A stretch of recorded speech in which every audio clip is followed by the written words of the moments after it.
এটা হচ্ছে তোমার বার্থডের প্রথম ধাপ। অয়নের কি?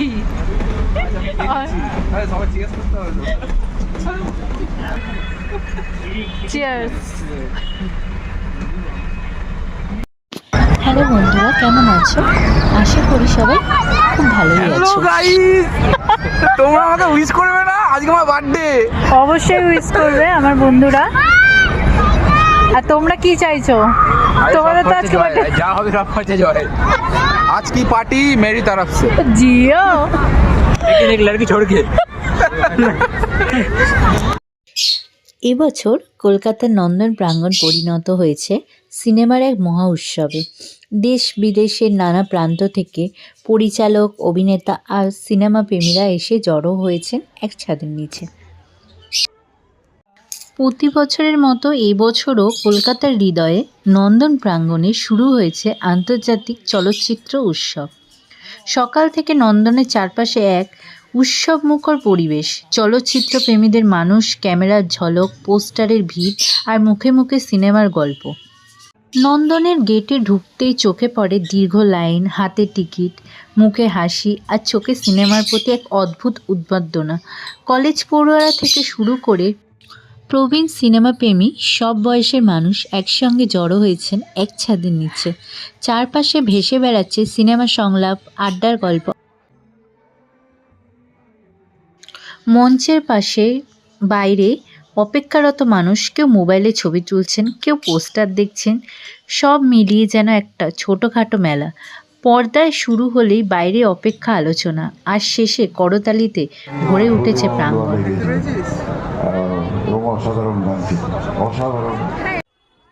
কলকাতার ফাইন আর্টস একাডেমিতে ঢুকলেই যেন এক অন্য জগতে প্রবেশ করা যায়।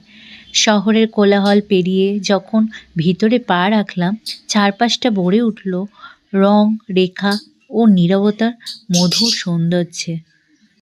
দেয়ালে টাঙানো প্রতি চিত্র যেন নিজের গল্প বলছে।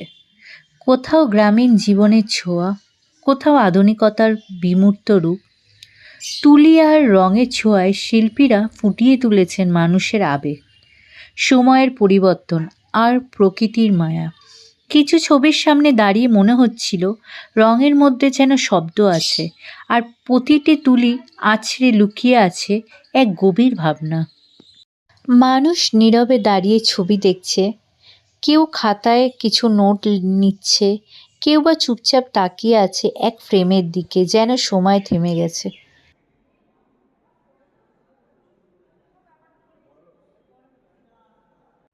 চলো এবার দেখে নেওয়া যাক ভিক্টোরিয়া কাটানোর কিছু মুহূর্ত। এই ভিক্টোরিয়া আমরা টিকিট কেটে লাইন অতিক্রম করে এগিয়ে চলেছে ভিক্টোরিয়ার ভিতরে। আজকের দিনটা একদম অন্যরকম ছিল। সকালে হালকা রোদ, ঠান্ডা বাতাস। এমন দিনে ঘরে বসে থাকা মানেই অন্যায়, তাই ঠিক করলাম বেরিয়ে পড়ব ভিক্টোরিয়ার মাঠে। নাও বাহ জিও, গুড গোল।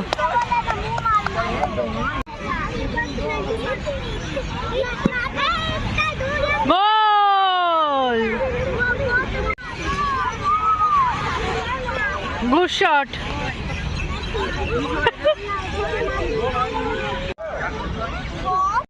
ভিক্টোরিয়ার রাত্রিরের সৌন্দর্য উপভোগ করে বেরিয়ে পড়লাম জয়ের বার্থডে গন্তব্যস্থলে। আমরা জন্মদিন সেলিব্রেশন উপলক্ষে চলে এসেছি রতনদার বিরিয়ানি রেস্টুরেন্টে। ভেতরে অ্যাম্বিয়েন্সটা খুবই ভালো ছিল, সুন্দর ছিল। জয় খুব এক্সাইটেড ছিল কেক কাটার জন্য। তোমরাই দেখতে পাচ্ছ কতটা এক্সাইটেড। যাই হোক, চলো দেখে নেওয়া যাক। Happy birthday to you, happy birthday to you, happy birthday, happy birthday, happy birthday to you. এনারা দুজনেও খুব এক্সাইটেড বন্ধুর বার্থডে বলে কথা।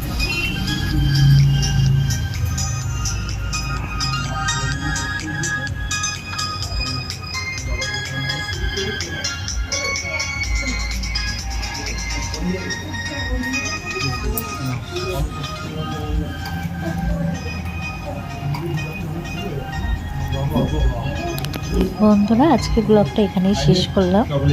পরবর্তী ব্লগে আবার নিয়ে আসবো নতুন নতুন মুহূর্তগুলো। টাটা।